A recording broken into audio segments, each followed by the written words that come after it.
हाँ जी तो welcome back असां लाइव टीवी ते मित्रों उम्मीद करांगा तुसीं होवोगे ठीक। अज धुप्प बड़ी वधिया लगी है तो माल्टे खान का हिसाब किताब है।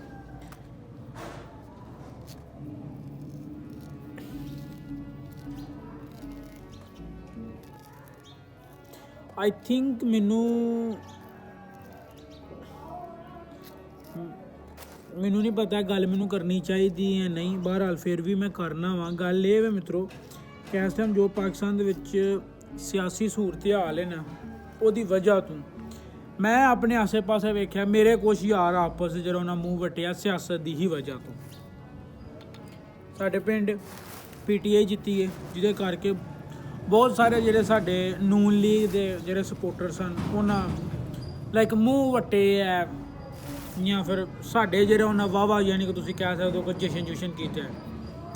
मैं इक्को ही गल कहांगा मित्रों, इलैक्शन होए ने, इलैक्शन होने तो बाद जिन्ने भी PTI ते नून लीग दे ने इन्हां सारे जाके मैंने असैंबलियां दे विच इन्हां फिर उंजी होई जाना, इन्हां आपस च प्यार मिलने उन्हां दी वजह तो साडे विच एवें ही पई जिहड़ी नो लड़ाई लड़ाई हुंदी है।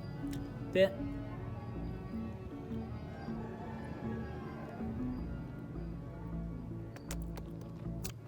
जिन्ने भी यार ने ना जेह्ड़े इस वीडियो नूं वेखण डे ते मैं हर एक वीर अगे उंज भी तरला पाया हुआ कि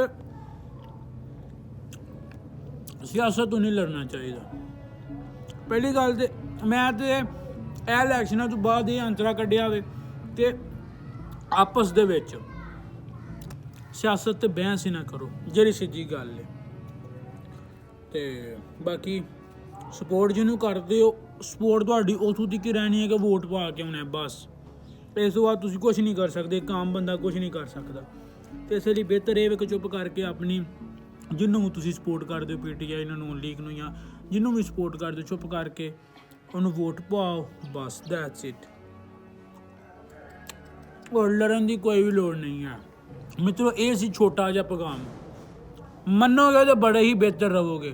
मैं तुहानूं गारंटी नाल आना जिन्ना दी वजह तो असीं लड़ रहे हैं ना एक दूजे दे नाल, पीपल पार्टी नून लीग तो PTI की वजह तो गारंटी दे नाल आना और बंदे असैंबलियां दे विच जाके आपस च इंज प्यार मुहब्बत नाल मिलदे मुलदे ने, डीलां करदे ने, ते साडी सोच है।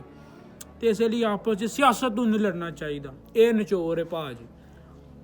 अज वीडियो नूं अगे शेयर करो जो पसंद आई तो रब राखा।